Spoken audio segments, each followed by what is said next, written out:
Hello बच्चों, कैसे हो आप सब। तो बच्चों, आज के लेक्चर में जो है हम लोग स्टार्ट करने वाले हैं मोनेरा। तो आइए स्टार्ट करते हैं।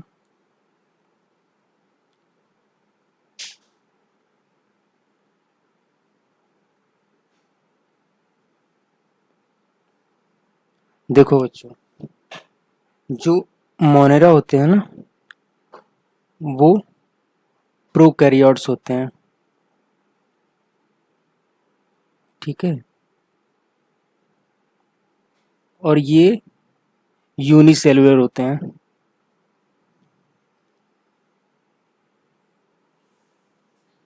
ठीक। अब हम लोग जो है मोनेरा का क्लासिफिकेशन देखते हैं। देखो बच्चों, देखो, जितने भी प्रोकैरियोट्स और जितने भी यूनिसेलुलर ऑर्गेनिज्म है ना, वो सारे मोनेरा के अंदर आते हैं। और मोनेरा जो है ना, वो दो क्लास में डिवाइडेड है। सबसे पहला है आर्की बैक्टीरिया,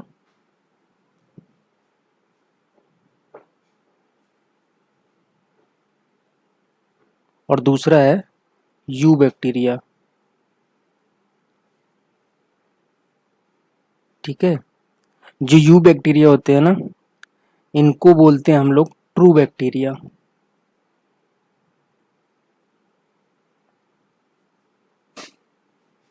ठीक है। और यू बैक्टीरिया के अंदर हमें पढ़ना है बैक्टीरिया के बारे में। नॉर्मल बैक्टीरिया जो होते हैं उनके बारे में देखना है। ठीक है। दूसरा है ब्लू ग्रीन अलगी के बारे में देखना है। और तीसरा है माइकोप्लाज्मा। ठीक है। अब देखो बच्चों,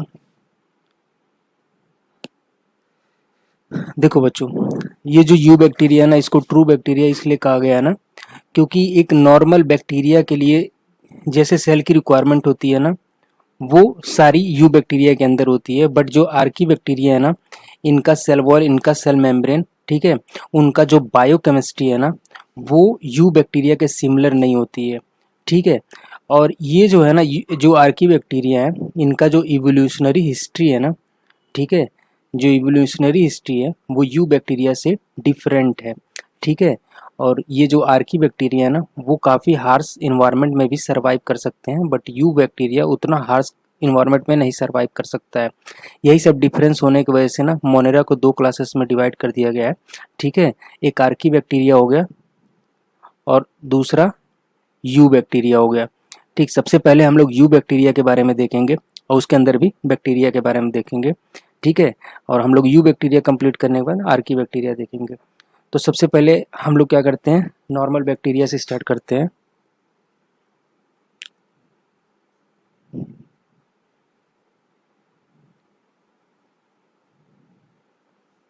देखो बच्चों, जो बैक्टीरिया होते हैं ना, इनका जो सेल का साइज होता है वो काफ़ी ज़्यादा स्मॉल होता है।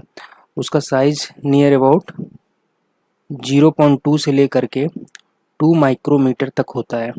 ठीक है। और दूसरा ये कि इनका जो सरफेस एरिया और वॉल्यूम का जो रेशियो होता है ना, वो काफ़ी ज़्यादा होता है। सरफेस एरिया और सरफेस वॉल्यूम का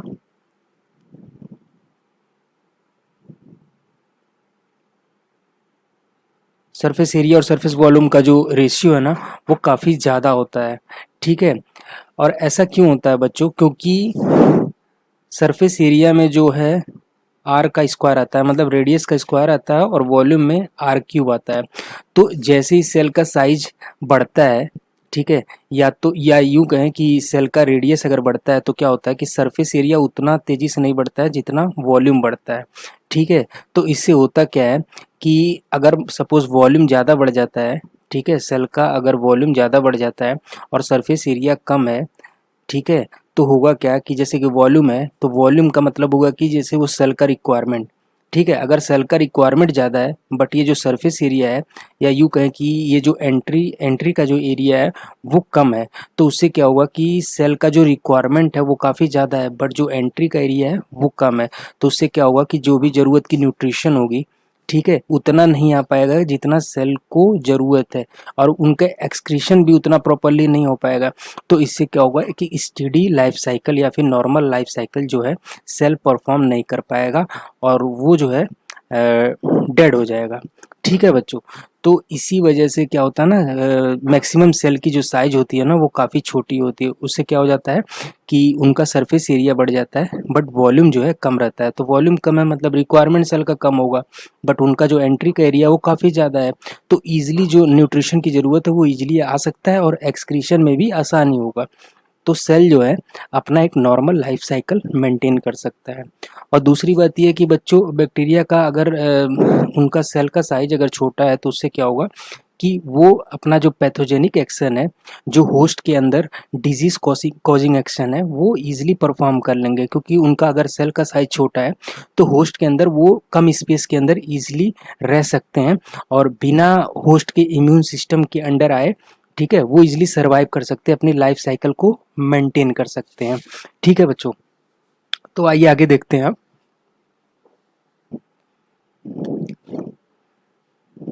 देखो बच्चों, जो बैक्टीरिया का जो सेल होता है वो एक नॉर्मल जो है प्रोकैरियोटिक की तरह ही होता है। ठीक है, उसके सेल के बाहर जो है एक सेल मेम्ब्रेन होगा। ठीक है, सेल मेम्ब्रेन के बाहर क्या होगा, सेल वॉल होगा। ठीक, और सेल वॉल के बाहर जो है ना एक और लेयर होता है जिसको बोलते हैं हम लोग ग्लाइकोकैलिक्स। ठीक, तो जो सबसे बाहर का जो लेयर होता है ना इसको बोलते हैं ग्लाइकोकैलिक्स।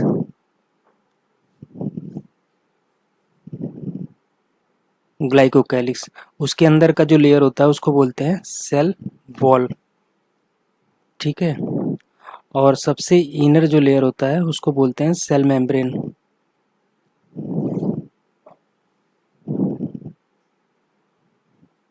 देखो बच्चों, सेल मेम्ब्रेन के अंदर का जो स्पेस है ना इसको बोलते हैं साइटोप्लाज्म बोले या फिर प्रोटोप्लाज्म बोले।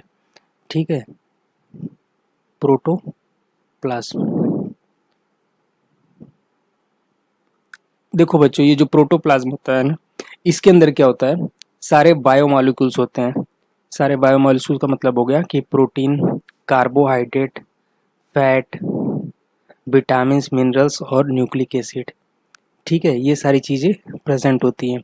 अब बच्चों, इसमें क्या होता है कि इसमें ऐसी कोई भी ऑर्गेनिज नहीं पाई जाती हैं ऐसी कोई भी ऑर्गेनिज नहीं पाई जाती है जिनके बाहर जो है मेम्ब्रेन प्रेजेंट हो।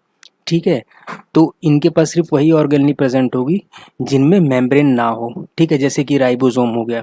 और दूसरी बात ये कि इनका जो जेनेटिक मटेरियल होता है ना, जो डीएनए होता है, उसको हम लोग थोड़ा डीप में बाद में स्टडी करेंगे। बट क्या होता है कि इनका जो जेनेटिक मटेरियल है ना उसके बाहर कोई मेम्ब्रेन नहीं होता है, या यूँ कहें कि न्यूक्लियर मेम्ब्रेन नहीं होता है। ठीक है, तो ये जो जेनेटिक मटेरियल है बैक्टीरिया का, वो ये जो प्रोटोप्लाज्म है उसके साथ ही कंटिन्यूअस होता है। ठीक है, इनके बीच में कोई भी सेपरेशन नहीं होता है। ठीक, तो हम लोग न्यूक्लियस को, जो इसके न्यूक्लियस को आगे, थोड़ा आगे वाले लेक्चर में ज़्यादा अच्छे से स्टडी करेंगे। बस अभी इतना सिंपली समझते हैं कि इनका जो जेनेटिक मटेरियल है डीएनए, ठीक है, वो प्रोटोप्लाज्म के साथ ही कंटिन्यूअस होता है, उसमें कोई सेपरेशन नहीं होता है। ठीक है, और ये जो बैक्टीरिया है ना इनके पास एक और डीएनए होता है, या इसको बोलते हैं एक्स्ट्रा क्रोमोसोमल डीएनए। ठीक है, जो साइड में होता है कुछ सर्कुलर शेप का। ठीक, और ये जो है ना, ये जो एक्स्ट्रा क्रोमोसोमल डीएनए है वो इंडिपेंडेंट होता है मेन मेन डीएनए से। ठीक है, मतलब ये अपना जो फंक्शन है ना वो खुद से परफॉर्म करता है, मतलब सेल्फ इंडिपेंडेंट होता है। इसको इसकी परमिशन लेने की ज़रूरत नहीं पड़ती है। ठीक है बच्चों, तो दोनों के बारे में, प्लाज्मिड इसको बोलते हैं हम लोग, प्लाज्मिड। ठीक है, प्लाज्मिड, या इसी को हम लोग दूसरे नाम से भी बोलते हैं एक्स्ट्रा क्रोमोसोमल डीएनए।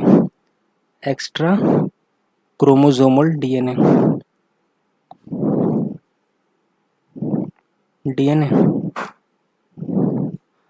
हम लोग जो है एक एक स्ट्रक्चर की जो है प्रॉपर स्टडी करेंगे। अभी सिंपली हम लोग एक टिपिकल बैक्टीरिया का सेल देख रहे हैं कि उनके अंदर क्या क्या प्रेजेंट होते हैं। ठीक है बच्चों, तो सबसे पहले हम लोग स्टार्ट करेंगे ग्लाइकोकैलिक्स। ठीक है, उसके बाद हम लोग देखेंगे सेल वॉल, सेल मेम्ब्रेन, उसके बाद हम लोग इनर स्ट्रक्चर को देखेंगे। ठीक बच्चों, तो सबसे पहले आइए स्टार्ट करते हैं ग्लाइकोकैलिक्स से।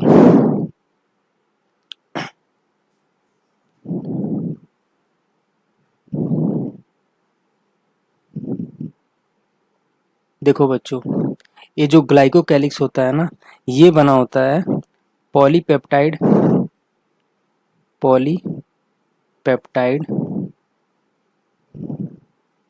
And polysaccharide.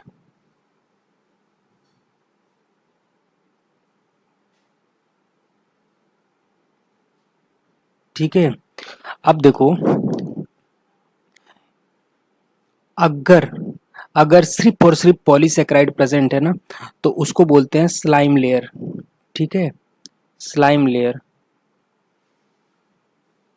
और अगर पॉलीसेकेराइड के साथ साथ पॉलीपेप्टाइड भी प्रेजेंट है ना, ये दोनों प्रेजेंट है, तो उसको बोलते हैं कैप्सूल। ठीक है, कैप्सूल बोलते हैं। अब बच्चों समझते हैं कि इनका काम क्या है, स्लाइम लेयर और कैप्सूल का काम क्या है। देखो बच्चों, जो स्लाइम लेयर होता है ना, वो किससे बना होता है? पॉलीसेकेराइड से बना होता है। और पॉलीसेकेराइड का क्या नेचर होता है?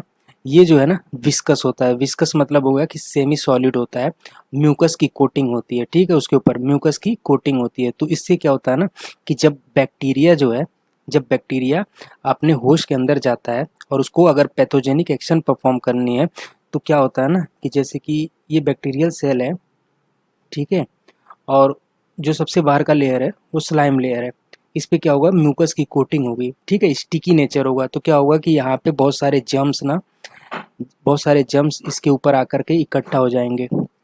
ठीक है, बहुत सारे जम्स, स्टिकी नेचर होने की वजह से बहुत सारे जम्स आके यहाँ पे इकट्ठा हो जाएंगे। उससे क्या होगा कि ये जो बैक्टीरिया का सेल है ना, जो पैथोजेनिक एक्शन परफॉर्म कर रहा था, तो ये होस्ट के इम्यून सिस्टम से हिडन हो जाता है। ठीक है, उसके नज़र में नहीं आता है।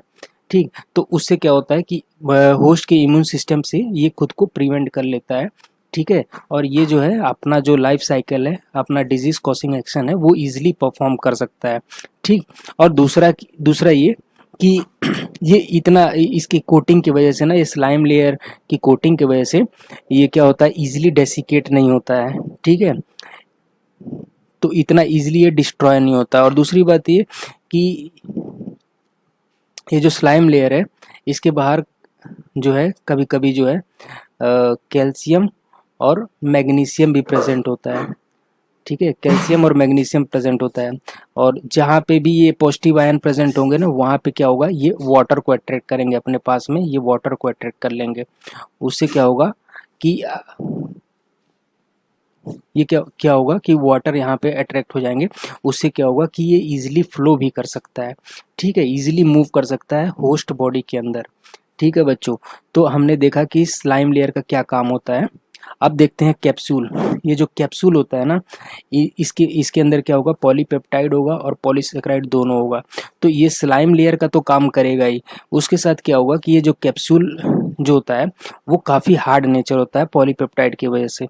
तो उससे क्या होता है ना कि ये जो है अनफेवरेबल कंडीशन में भी, मतलब जो हार्श इन्वायरमेंट है, जो हार्श एक्सटर्नल इन्वायरमेंट है ना, तो ये कैप्सूल क्या करता है ना, बैक्टीरिया को प्रिवेंट करता है। किससे? हार्श इन्वायरमेंट से।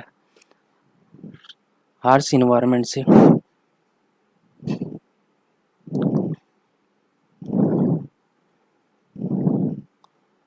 अगर बच्चों ये कैप्सूल और ये स्लाइम लेयर, या यूँ कहें कि ग्लाइकोकैलिक्स ना, अगर बैक्टीरियल सेल से अगर निकाल दिया जाए, ठीक है, तो क्या होगा कि बैक्टीरिया तुरंत डेड कर जाएगा, क्योंकि वो उतने हार्श एक्सटर्नल इन्वायरमेंट को सरवाइव नहीं कर पाएगा। ठीक है, अपने पैथोजेनिक एक्शन को परफॉर्म नहीं कर पाएगा। हो सकता है कि होस्ट बॉडी का इम्यून सिस्टम ही उसको मार दे। ठीक है, तो कहने का मतलब है कि अगर उसके बाहर से कैप्सूल अगर निकल जाए, तो बैक्टीरिया जो है तुरंत डेड कर जाएगा। क्यों? क्योंकि वो हार्श इन्वायरमेंट को सरवाइव नहीं कर पाएगा। ठीक है बच्चों, तो ये हो गया ग्लाइकोकैलिक्स। इसके बाद हम लोग देखते हैं cell wall.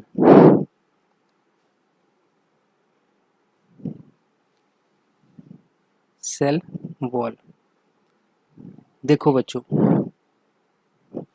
On the basis of cell wall ना, बैक्टीरिया जो है, एक नॉर्मल बैक्टीरिया जो है ना, वो दो पार्ट में डिवाइडेड है। पहला है ग्राम पॉजिटिव, ग्राम पॉजिटिव, और दूसरा है ग्राम नेगेटिव। ठीक है, अब हम लोग समझते हैं दोनों में आखिर डिफरेंस क्या है इनके सेल वॉल में। देखो बच्चों, सबसे पहली बात, ये जो सेल वॉल है ना, वो बना होता है पेप्टिडोग्लाइकन से। किससे बना होता है? पेप्टिडोग्लाइकन से। पेप्टिडोग्लाइकन से। और ये जो पेप्टिडोग्लाइकन है वो बना होता है दो चीज से, एक हो गया नाम और दूसरा हो गया नाग। ठीक है, जो नाम का फुल फॉर्म है ना, वो होता है एन एसिटाइल मुरामिक एसिड, मुरामिक एसिड। और जो नाग है उसका फुल फॉर्म होता है एन एसिटाइल ग्लूकोसामिन।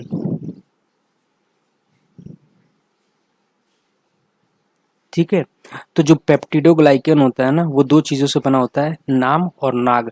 इसके साथ एक और चीज प्रेजेंट होता है बच्चों, ये 4-5 अमीनो एसिड का ना पॉलीपेप्टाइड होता है।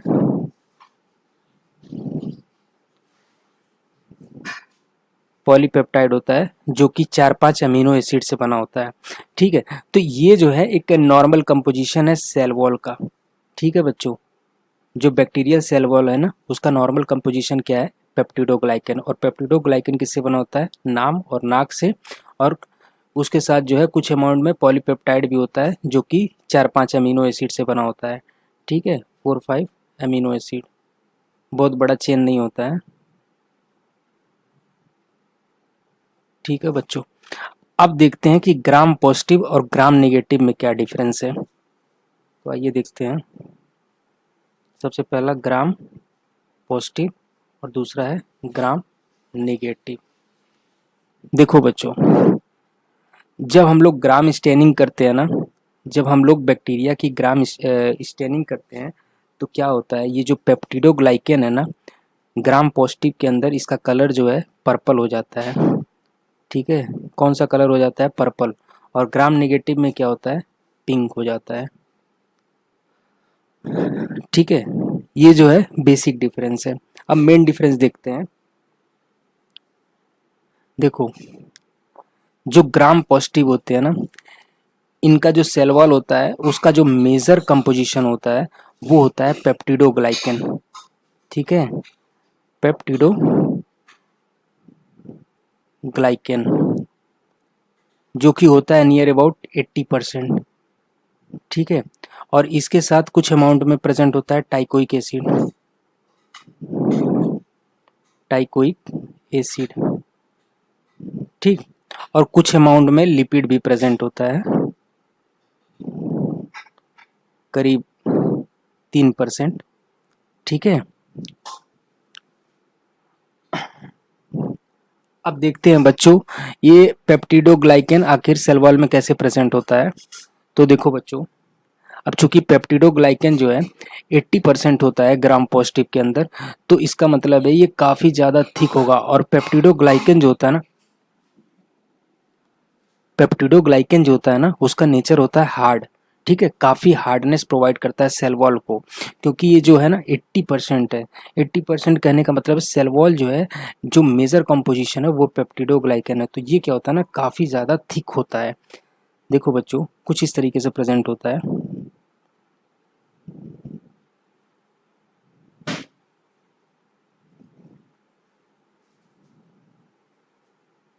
कई लेयर में जो है ये पेप्टिडोग्लाइकन प्रेजेंट होता है।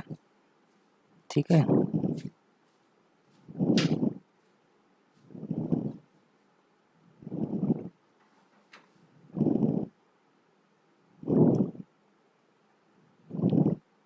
कुछ इस तरीके से।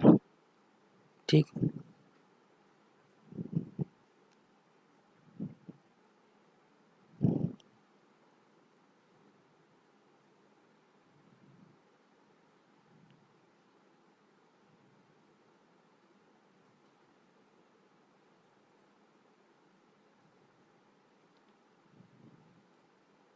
देखो, पेप्टिडोग्लाइकन की बहुत सारी लेयर प्रेजेंट होती हैं। इसकी वजह से क्या होता है ना, सेल वॉल काफ़ी थिक हो जाता है, ठीक है, और काफ़ी हार्ड हो जाता है। और जगह जगह पे क्या होता है ना, ये टाइकोइक एसिड से बाइंडेड रहता है, ठीक है, जगह जगह पे टाइकोइक एसिड से बाइंडेड रहता है, ठीक है। ये क्या है, टाइकोइक एसिड है।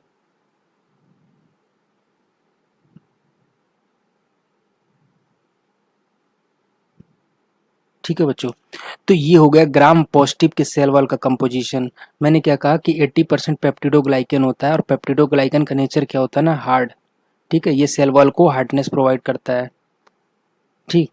और चूंकि ये बहुत सारे लेयर में प्रेजेंट है ना, तो इसकी वजह से क्या होता है, ग्राम पॉजिटिव का सेल वॉल काफ़ी हार्ड हो जाता है। बट बच्चों यहाँ पे क्या होता है ना, ग्राम जो निगेटिव होता है ना, यहाँ पे पेप्टिडोग्लाइकन का जो कंपोजिशन होता है वो काफ़ी कम होता है,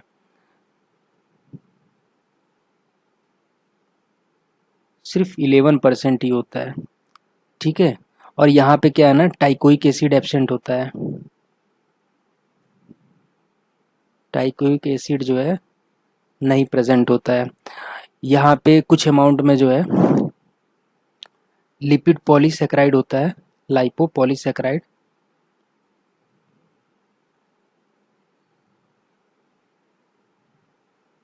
और कुछ अमाउंट में लाइपोप्रोटीन होता है, ठीक है,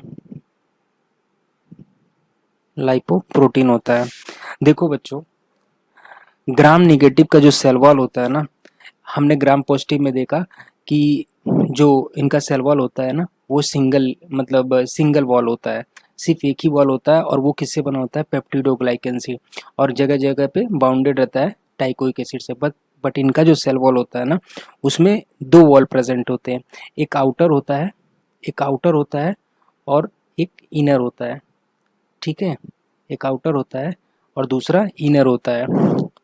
जो आउटर वाला होता है ना, जो आउटर वाला होता है वो किससे बना होता है, लाइपो पॉलीसेकेराइड से बना होता है, ठीक है, मैं शॉर्ट में लिख दे रहा हूँ, लिपो पॉलीसेकेराइड, ठीक है, और लिपोप्रोटीन से बना होता है।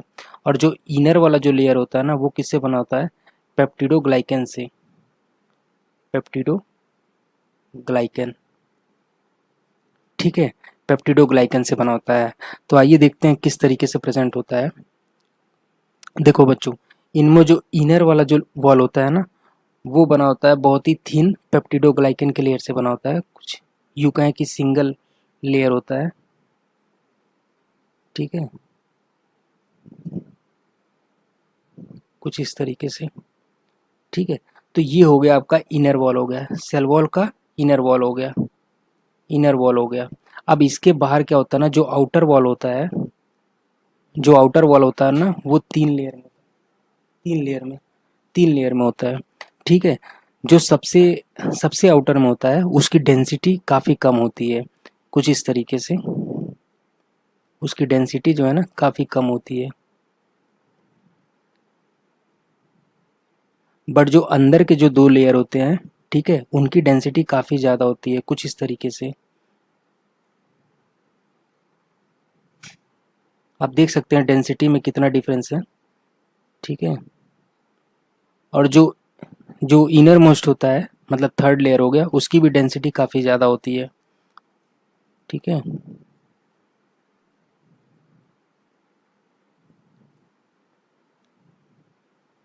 डेंसिटी काफ़ी ज़्यादा होती है।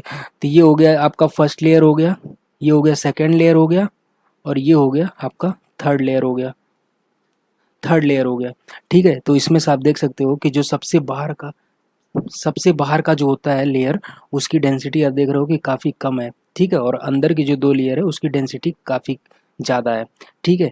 और ये जो पेप्टिडोग्लाइकन का जो लेयर है ना बच्चों, इसकी भी डेंसिटी काफ़ी कम होती है, क्योंकि ये काफ़ी थिन भी है और डेंसिटी भी इसकी काफ़ी कम है, ठीक है। तो ओवरऑल अगर हम लोग कहें कि जो ग्राम नेगेटिव का जो सेल वॉल होता है ना, वो करीब 4 लेयर में होता है, ठीक है, जिसमें से जो सबसे आउटर वाला और सबसे इनर वाला होता है ना, उसकी डेंसिटी कम होती है, और अंदर के जो दो लेयर है ना, उनकी डेंसिटी ज़्यादा होती है, ठीक है। और जो इनर वॉल होता है ना, वो बेसिकली किससे बना होता है, पेप्टिडोग्लाइकन से, और जो बाहर वाले होते हैं वो किससे बने होते हैं, वो बने होते हैं लाइपोपॉलीसेकेराइड और लाइपोप्रोटीन से बने होते हैं, ठीक है। और यहाँ पे टाइकोइक एसिड जो है एब्सेंट होता है, ठीक बच्चों, तो ये जो है बेसिक डिफरेंस है ग्राम नेगेटिव और ग्राम पॉजिटिव के सेल वॉल की। ठीक, अब देखो बच्चों, अब देखो एक चीज है कि यहाँ पे जो पेप्टिडोग्लाइकन है ना उसका लेयर काफी ज्यादा है, मतलब थिक है। और जो पेप्टिडोग्लाइकन का नेचर होता है ना वो हार्डनेस प्रोवाइड करता है बैक्टीरियल सेल वॉल को। तो इससे हम लोग ये कह सकते हैं कि जो ग्राम पॉजिटिव बैक्टीरिया का जो सेल वॉल है वो काफी हार्ड होता है। ठीक है, काफी ज्यादा हार्ड होता है। बट क्या है ना, ग्राम नेगेटिव में चूंकि ये पेप्टिडोग्लाइकन का जो लेयर है ना काफी थिन है, यूं कहें कि सिंगल ही लेयर है।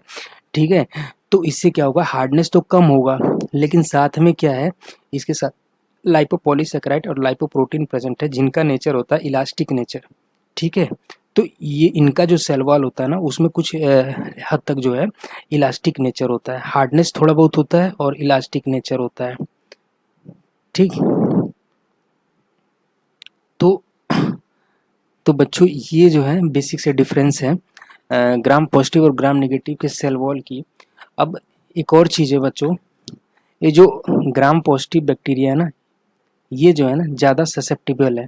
ठीक है, इनकी जो ससेप्टिबिलिटी जो है वो ज़्यादा होती है।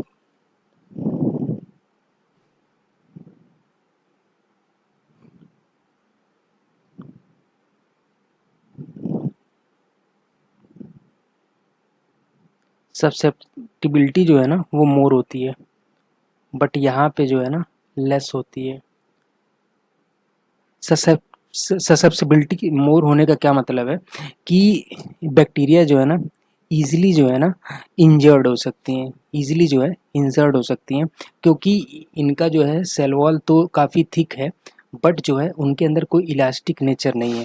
ठीक है, बट जो ग्राम नेगेटिव है ना उनका इलास्टिक नेचर भी है और हार्डनेस भी है, मतलब दो दो फायदे इनके पास एक्स्ट्रा एडवांटेजेस है। ठीक है, जिसकी वजह से ये जो है इजीली इंजर्ड नहीं होती हैं। ठीक है बच्चों, तो हम लोगों ने जो है ग्राम पॉजिटिव और ग्राम नेगेटिव बैक्टीरिया दोनों के सेल वॉल का डिफरेंस हमने देख लिया है। ठीक है, और हमने सेल वॉल का भी स्ट्रक्चर काफ़ी अच्छे से देख लिया है। अब इसके बाद जो तीसरा तीसरा लेयर जो है वो है, तीसरा जो लेयर है ना वो है सेल मेम्ब्रेन।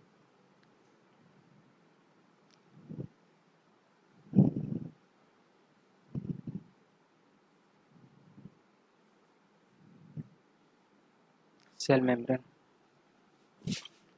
देखो बच्चों, हमने पहले क्या देखा, सेल वॉल देखा। ठीक है, उसके बाद क्या आया, सेल मेम्ब्रेन। तो बच्चों एक और डिफरेंस होता है ग्राम पॉजिटिव और ग्राम नेगेटिव बैक्टीरिया में। जो सेल वॉल और सेल मेम्ब्रेन है ना, जो सेल वॉल और सेल मेम्ब्रेन है ना इनके बीच में जो स्पेस होता है वो एब्सेंट होता है। ठीक है, किसमें, ग्राम पॉजिटिव में। ग्राम पॉजिटिव में क्या होगा कि सेल वॉल और सेल मेम्ब्रेन का बीच का जो स्पेस होता है वो एब्सेंट होता है। बट ग्राम नेगेटिव में क्या होता है, सेल वॉल और सेल मेम्ब्रेन के बीच का जो स्पेस है वो प्रेजेंट होता है। ठीक है, जिसको बोलते हैं हम लोग पेरीप्लाज्मिक स्पेस। क्या बोलते हैं, पेरीप्लाज्मिक स्पेस, पेरीप्लाज्मिक स्पेस। ठीक है, और इसका जो मेन काम होता है ना वो सेम होता है जो लाइजोसोम का काम होता है। ठीक है, और लाइजोसोम का क्या काम होता है, लाइजोसोम के अंदर होते हैं हाइड्रोलाइटिक एंजाइम जो क्या करते हैं सेल के अंदर जो भी डेब्रीज हैं या डेड मटेरियल है उनको क्या करेंगे, वो डाइजेस्ट कर लेते हैं और सेल से हटाने का काम करते हैं। ठीक है, तो वही काम सेम जो है पेरीप्लाज्मिक स्पेस, चूंकि जो है बैक्टीरिया के अंदर जो है कोई भी सेल मतलब मेम्ब्रेन बाउंडेड ऑर्गेनली नहीं होती हैं, तो इसकी वजह से क्या है वो अपने आप को ऐसे अडेप्ट कर लेते हैं कि उनका जो है डिफरेंट स्ट्रक्चर जो है सेम फंक्शन जो है परफॉर्म करने लगता है। तो यहाँ पे क्या है, periplasmic space same function perform करता है। ठीक है बच्चों, अब हम लोग देखते हैं सेल मेम्ब्रेन। देखो बच्चों, जो इनका सेल मेम्ब्रेन होता है ना वो बिल्कुल सिमिलर होता है यूकैरियोटिक सेल की तरह। ठीक है, इनका भी सेल मेम्ब्रेन जो है बाइलिपिड लेयर होता है, बाइलिपिड लेयर होता है। ठीक है, बाइलिपिड लेयर होता है। बाइलिपिड लेयर कहने का मतलब है कि इनका जो सेल मेम्ब्रेन होता है ना वो लिपिड से बना होता है, बट क्या होता है डबल लेयर में होता है कुछ इस तरीके से।